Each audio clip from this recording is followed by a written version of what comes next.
اگلا سوال ہے، بنی اسرائیل کی ہسٹری میں تابوت سکینہ کو بڑی اہمیت حاصل ہے، یہاں تک کہ آج بھی اس کی تلاش میں اسرائیل والے کھدائی کرواتے رہتے ہیں، جس کے بعد مسجد اقصیٰ کی بنیادیں بھی کمزور پڑ چکی ہیں۔ آخر اس تابوت میں کیا خاص چیز ہے جس کی تلاش ہے؟ اس تابوت کے ساتھ اسی طرح کی عقیدت وابستہ ہے جیوز کی، جس طرح کی ہماری عقیدت نبی صلی اللہ علیہ وآلہ وسلم کے تبرکات کے ساتھ ہے۔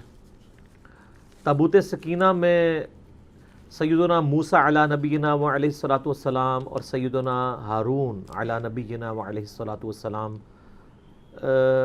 کے تبرکات موجود ہیں، یعنی عصا موسوی، یہ جو وہ کلیم کرتے ہیں۔ اسی طریقے سے ان کا جبہ مبارک، تورات کی تختیاں جو اللہ تعالیٰ نے دی تھیں کوہ طور پہ ان کو، وہ یہ کلیم کرتے ہیں یہ ساری چیزیں تابوت سکینہ میں موجود ہیں۔ سکینہ یعنی دل کو سکون دینے والی تابوت، ایک ایسا بکسا بڑا سا جس میں ان کے دل کے سکون والی چیزیں موجود ہیں۔ ہمارے لیے یہ امپورٹنٹ اس لیے بھی ہو جاتا ہے کہ قرآن حکیم میں تابوت سکینہ کا ذکر آیا ہے، تو ظاہر ہے کہ اگر بنی اسرائیل کی ہسٹری کی کسی بات کو قرآن بیان کر رہا ہے اور اس کو منوان اسی امپورٹنس کے ساتھ بیان کر رہا ہے، تو پھر وہ پھینکنے والی بات تو نہیں ہے۔ تابوت سکینہ کا ڈیٹیل ذکر جو ہے وہ آپ کو سورۃ البقرہ کے اندر پارہ نمبر 2 کے بالکل اینڈ میں ملے گا۔ بنی اسرائیل کی ہسٹری کے پوائنٹ آف ویو سے میں آیات آپ کو بتا دیتا ہوں۔ اصل میں بنی اسرائیل کے بارے میں سورہ بنی اسرائیل کے سٹارٹ میں ہے کہ اللہ تعالیٰ نے ان پر 2 عروج اور 2 زوال بھیجے تھے۔ ان کا جو پہلا عروج ہے نا، وہ حضرت طالوت علیہ السلام کے ذریعے ہے، اور اس کے بعد حضرت داؤد علیہ السلام منظر عام پہ آئے، اور پھر ان کے بیٹے سلیمان علیہ السلام۔ ان کی جو پہلی خلافت راشدہ ہے وہ ان 3 بندوں پر مشتمل ہے، حضرت طالوت کے 16 سال، حضرت داؤد کے 40 سال، اور سلیمان علیہ السلام کے بھی 40 سال۔ آلموسٹ آپ سمجھ لیں 100 سال ان کی خلافت راشدہ رہی ہے۔ ان کا وہ پہلا عروج تھا۔ اس پہ میرا مسئلہ نمبر 127A ڈیٹیل سے ریکارڈڈ موجود ہے۔ اس کا آغاز کہاں سے ہوا کہ جو وقت کے پیغمبر تھے سموئیل، ان کا نام قرآن میں نہیں ہے لیکن تورات میں ہمیں ملتا ہے، ان کو بنی اسرائیل نے کہا کہ ہم کافروں کے ہاتھوں پٹ رہے ہیں، آپ ہمارے لیے کوئی ایسا سپہ سالار مقرر کریں کہ اس کے نیچے ہم جہاد کریں اور ہم کافروں سے یروشلم اور شام کی حکومت واپس چھینیں، ہمارے آباء و اجداد کا وہ مسکن ہے۔ یہ پورے کا پورا واقعہ سورۃ البقرہ میں پارہ نمبر 2 کے بالکل آخری 2 صفحے پڑھیں نا، پارہ نمبر 2 کے آخری 2 صفحے، جہاں سے تیسرا پارہ شروع ہوتا ہے اس سے پہلے والے، وہ سٹارٹ اس سے ہوتا ہے۔ اب میں وہ ساری آیات پڑھ کے اگر بیان کروں گا تو آدھا پونا گھنٹہ لگ جائے گا۔ اصل میں جو چیز ہے وہ تابوت سکینہ والی ہے، وہ میں آپ کو بتا دوں گا۔ تو پھر حضرت سموئیل علیہ السلام نے ان کے لیے جو ہے وہ طالوت کو مقرر کیا ان کا سپہ سالار۔ حالانکہ انہوں نے پہلے کہا تھا کہ جب میں سپہ سالار مقرر کروں پھر آپ نے اختلاف نہیں کرنا، وہی ہوا۔ انہوں نے کہا کہ یہ ایک عام سا آدمی ہے، غریب آدمی ہے، اس کا اونچا سٹیٹس نہیں ہے، تو انہوں نے کہا کہ اللہ تعالیٰ نے اسے علم اور جسم میں طاقتور بھی تھا اور علم بھی تھا، تم پہ فوقیت دی ہے۔ اللہ تعالیٰ نے یہ تو نہیں دیکھنا بھی کون اونچی نسل کا ہے، اللہ کے لیے تو سارے برابر ہیں۔ تو اس وقت پھر اللہ تعالیٰ نے وحی کے ذریعے حضرت سموئیل علیہ السلام کو ایک چیز بتائی تھی جس کی وجہ سے بنی اسرائیل کو صبر آ سکتا تھا، اور وہ یہ ہے جب انہوں نے اختلاف کیا، انہوں نے علمی دلائل تو رکھے لیکن یہ کہاں سے یہ لوگ ماننے والے بنی اسرائیل، تو وہ اللہ تعالیٰ نے سورۃ البقرہ کی آیت نمبر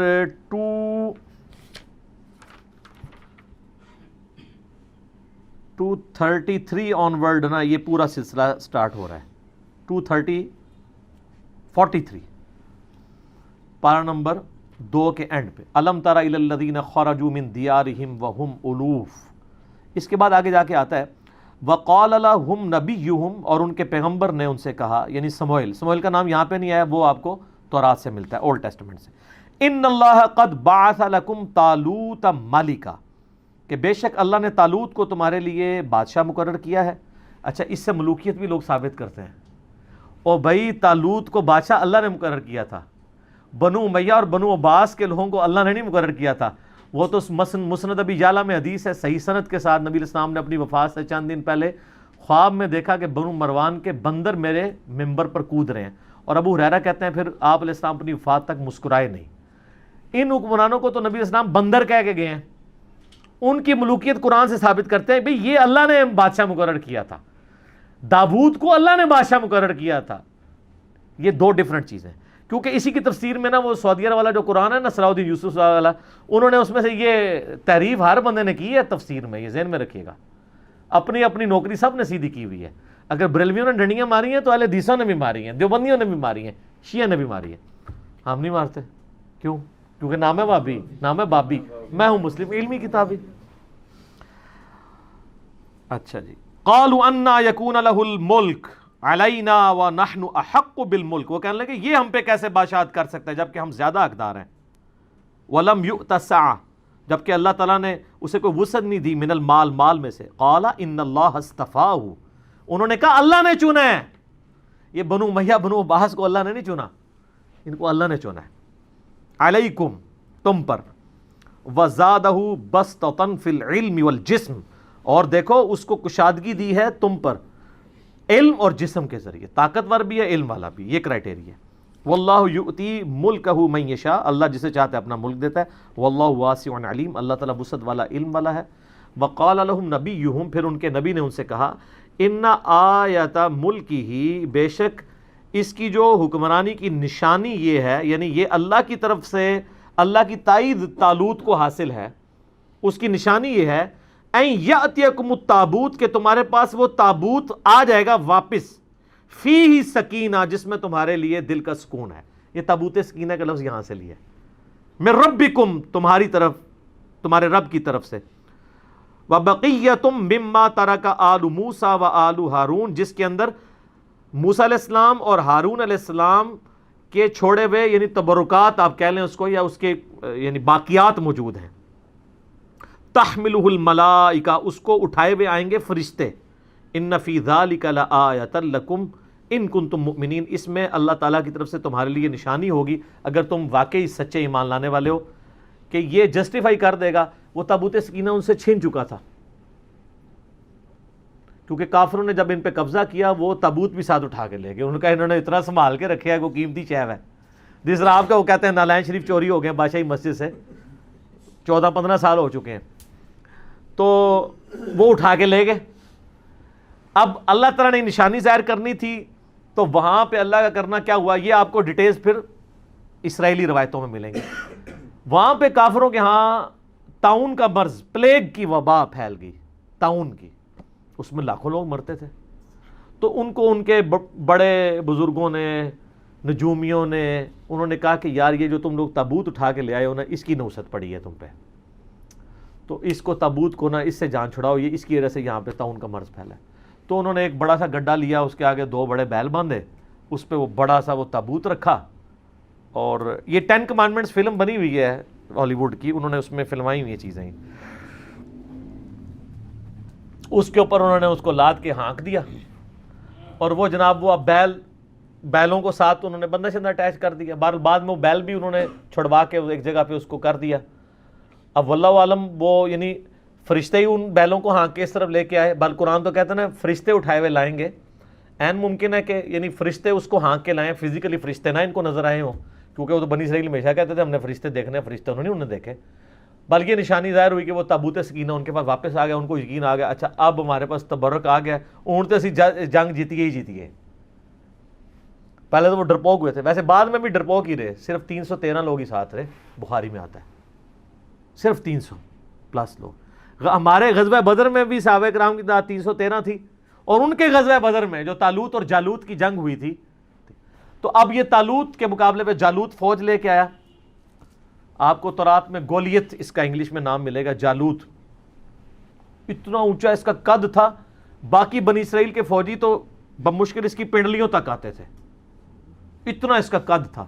پورے جسم پہ زرہ پہنی ہوئی ہوتی تھی اس نے, اور صرف ایک آنکھ اس کی ہوتی تھی جو ننگی ہوتی تھی دیکھنے کے لیے, باقی پورے جسم پہ لویا. آپ اس پہ تلوار کیا چلائیں گے, وہ تو ہاتھ سے پکڑ کے فوجی بار پھینک دیتا تھا, اتنا طاقتور تھا.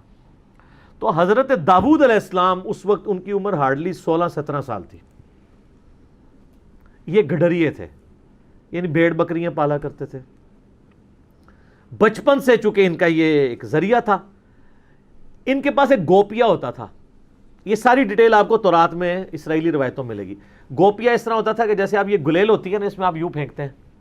ایک گوپیا ہوتا ہے کہ آپ ایک چمڑے کا ایک سمجھ لیں دستانہ بنا ہوا، جس کے دوسرے اینڈ کے اوپر ایک رسی، اس میں وہ پتھر ڈال کے نا اس دستانے کو یوں گھماتے تھے نا، پر یوں کر کے پھینکتے تھے نا، تو ان کا نشانہ اتنا پکا تھا کہ وہ شیروں کے جبڑے توڑ دیتے تھے اپنی بکریوں کی حفاظت کرنے کے لیے. شیروں کا شکار کرتے تھے. حضرت داؤد علیہ السلام 16 سال عمر تھی. اچھا، تو اب ظاہر مسلمان خوف کھا گئے اتنی بڑی بلا سامنے دیکھ کے. تو حضرت داؤد علیہ السلام نے کہا اس کو میں قابو کروں گا. حضرت داؤد علیہ السلام ایک اونچے مقام پہ کسی پہاڑی یا کوئی ٹیلا تھا اس پہ چڑھ گئے اور انہوں نے اپنا گوپیا یوں گھمایا. آپ نشانہ دیکھیں وہ ایک ہی آنکھ کھلی ہوئی تھی، اس آنکھ سے اس کے دماغ کے اندر وہ چلا گیا اور وہ گولیت وہیں پہ مر گیا. جالوت، یہ قرآن میں اس کا ذکر بھی ہے نا، وہ جیسے ہی مرا تو وہ کانفیڈنس لوز، بلکہ اس میں الفاظ بھی ہیں تورات میں. حضرت داؤد علیہ السلام نے کہا اس نامختون کو میں دیکھتا ہوں. یعنی بنی اسرائیل جو ہے نا، وہ جو جنٹائلز ہیں نا ادر دین بنی اسرائیل، ان کو نامختون کہتے تھے. یہ ختنے نہیں کرواتے، ہم ابراہیمی ہیں، ہم ختنے کرواتے ہیں. تو کافروں کو نامختون کہتے تھے.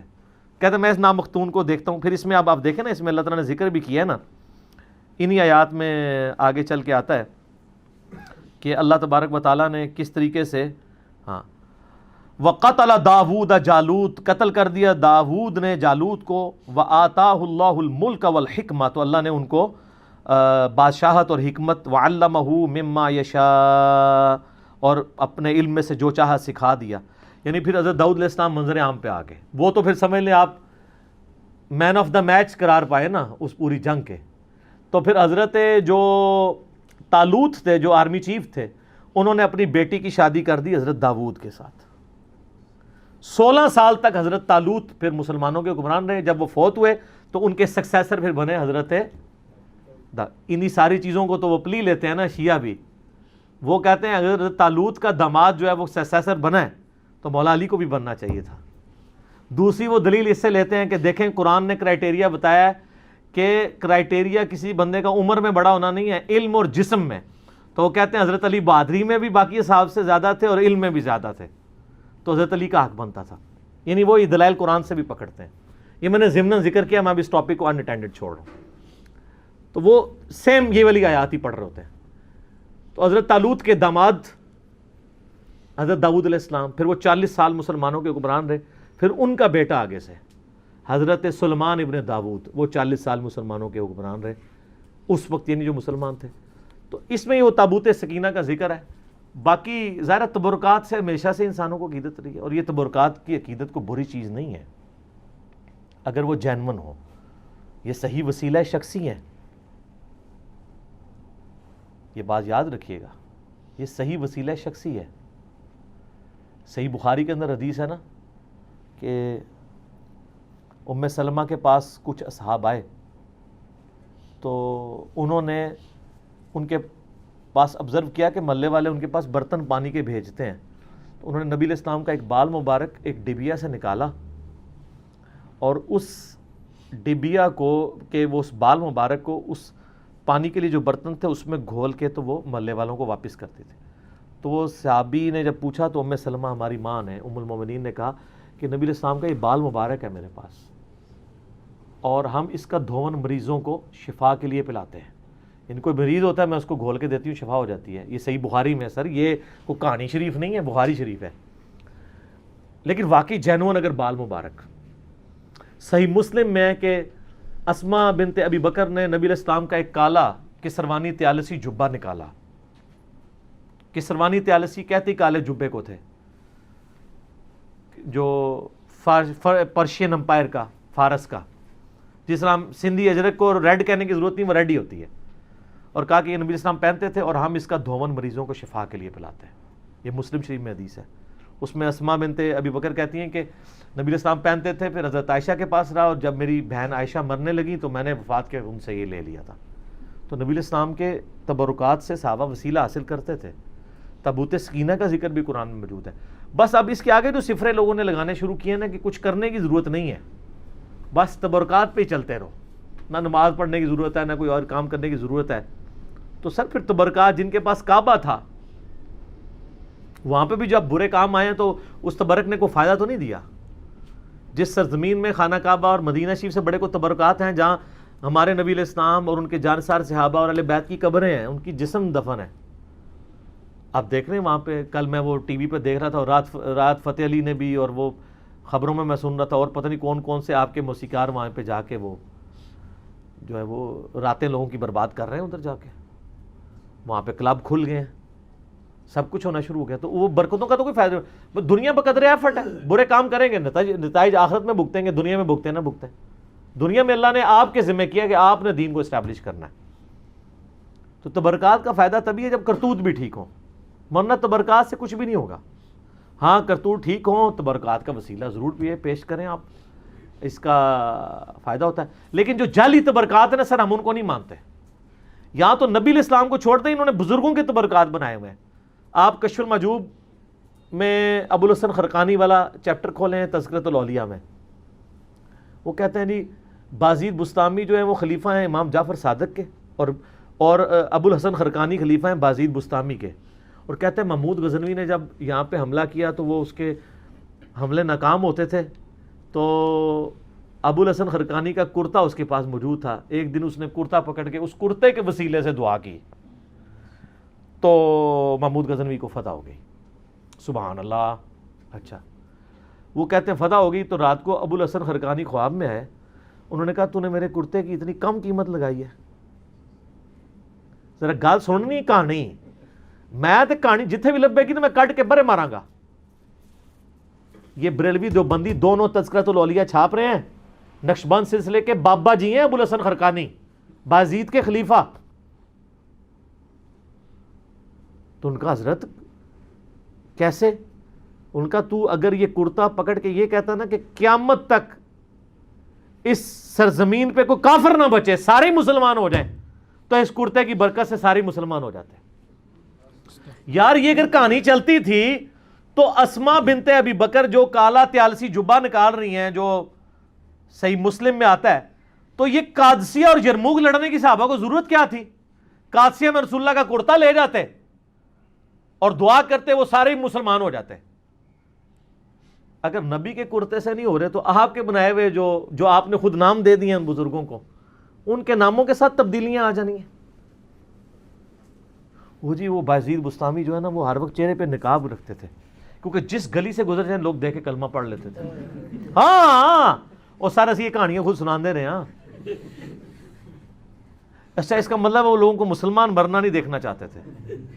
اچھا میں پوچھتا ہوں، اللہ کے نبی کو بچپن سے لے کے جوانی کی عمر تک ابو لہب نے، ابو جہل نے دیکھا ہے، انہوں نے تو کلمہ کو نہیں پڑھا. جس بندے کی پرائمری رسپانسبلٹی تھی کلمہ پڑھانے کی، اس کو دیکھ کے تو کلمہ نہیں کسی نے پڑھا. دعوت کا کام ہے نا، دنیا بقدر ایفٹ ہے. وہ جی وہ ایک فلاں بزرگ، یہ تو کئی بزرگوں کے بارے میں، ایک انبڑ بندہ چلا گیا، انہوں نے کہا جی میرے پیچھے نماز پڑھنا، دائیں طرف سلام پھیرا، سارے حافظ ہو گئے، بائیں والے سارے ناظرہ ہو گئے. نبی علیہ السلام نے تو اصحاب صفہ 155 ان کی تیاری کرواتے تھے، آپ بھی کہتے میرے پیچھے نیت کرو، سجے پاسے سارے حافظ، کھبے پاسے سارے ناظرہ. مسند احمد میں آتا ہے غزوہ بدر کے قیدی چھوڑنے کا جو معاوضہ تھا وہ 10 مسلمانوں کو لکھنا پڑھنا سکھانا تھا. تو سجے پاسے سلام، کھبے پاسے سلام کیوں نہیں پھیرا؟ سب کہانی ہے. اور میں دعوے سے کہتا ہوں جن بزرگوں کے بارے میں دعویٰ کر رہے ہیں ان کو خود بھی نماز نہیں صحیح آتی. میں نے کئی لوگوں کی نماز سنی ہے، نماز تجوید کے ساتھ یہ لوگ نہیں جانتے ہیں. میں نے ایک پیر کی نماز سنی، 60 سال عمر، اس کے کئی مرید، السلام علیکہ ایھا النبی، وہ پڑھ رہا تھا، بچپن میں یاد کی ہوئی چل رہا ہے. ابھی تو میں وہ عین، ذال، ضاد، حا، خا، وہ اس کے فرق کی تو بات ہی نہیں کر رہا. وہ تو کسی پیر نو آندہ ہی نہیں، نہ وہ تو کسی مرید نو آندہ ہے. میرے پاس کئی لوگ ہیں ہمارے حضرت صاحب کے بیعت ہو، میں نے کہا آپ کے حضرت صاحب مجھے نماز تجوید سے سکھا دینا، نماز تجوید سے سنا دیں جو خود پڑھتے ہیں، اور صبح شام کے نبی علیہ السلام کے اذکار اور فرض نماز کے بعد کے اذکار زبانی نہیں، دیکھ کے پڑھ کے بتا دیں. اٹکنا نہیں ہے. ترجمہ تو میں نے نہیں سننا، ترجمہ تو بالکل ہی نہیں آتا ہوگا. ویسے تو ترجمہ بھی سننا چاہیے، کیونکہ ان کا تو دعویٰ ہے کہ ہم رسول اللہ تک پہنچے ہوئے ہیں، تو ان کو پتا ہوگا یہ کیا دعائیں مانگ رہے ہیں. یہ عربی نہیں صحیح پڑھ سکتے، پرونونس نہیں کر سکتے. میں ترجمے والی بات ہی نہیں کرتا، ترجمے والا مسئلہ کوئی اتنا بڑا نہیں ہے، اتنی عربی ایک مسلمان کو سیکھنی چاہیے پروناؤنس صحیح کر سکے۔ مطلب تو ظاہر علماء نے اتنی محنت کی ہے، آپ جتنی مرضی کر لیں، ایک بریلوی جتنا بڑا مرضی عالم ہو وہ یہ دعویٰ کر سکتا ہے کہ میں قرآن کا ترجمہ احمد صاحب بریلوی سے بہتر کر سکتا ہوں، بتائیں؟ تو پھر ٹھیک ہے، احمد صاحب بریلوی نے ترجمہ کیا، آپ پڑھیں۔ مجھے کہتے ہیں لوگوں کو جو ہے عربی سیکھنے سے روکتا ہے، میں کب روکتا ہوں؟ میں کہتا ہوں عربی ضرور سیکھیں، لیکن الٹیمیٹلی جب آپ عربی سیکھ کے ترجمہ کریں گے بھی نا، آپ کے ترجمے کو کسی نے نہیں ماننا، تو آپ دوبارہ سے ویل انوینٹ نہ کریں، پہیہ ایجاد نہ کریں، پہیے بک رہے ہیں آپ لیں۔ کوئی دو بندی بڑے سے بڑا مفتی آج کا جرت کرے گا کہ میرا ترجمہ اشرف علی تھانوی سے بہتر ہے، تو آپ اشرف علی تھانوی صاحب کا ترجمہ اردو والا لیں اور پڑھیں، اس پہ عمل کریں۔ ہم تو کہتے ہیں علماء سے ہی پوچھ کے چلیں، ہم کب کہتے ہیں اپنے ترجمے خود کریں؟ یہی پلیٹ فارم ہے جو واحد پلیٹ فارم ہے جو کہتا ہے بریلوی ہو تو حمزہ بریلوی کا ترجمہ پڑھ لو، دیوبندی ہو تو چلو اپنے اشرف تھانوی کا پڑھ لو، اہل حدیث ہو تو جناح گڑھی کا پڑھ لو، شیعہ ہو تو سید فرمان علی شاہ صاحب کا پڑھ لو، اور اگر سادہ سے مسلمان ہو مودودی صاحب کا پڑھ لو، فتح محمد جلندری کا پڑھ لو، اور پڑھو صحیح، ٹھیک ہو گیا۔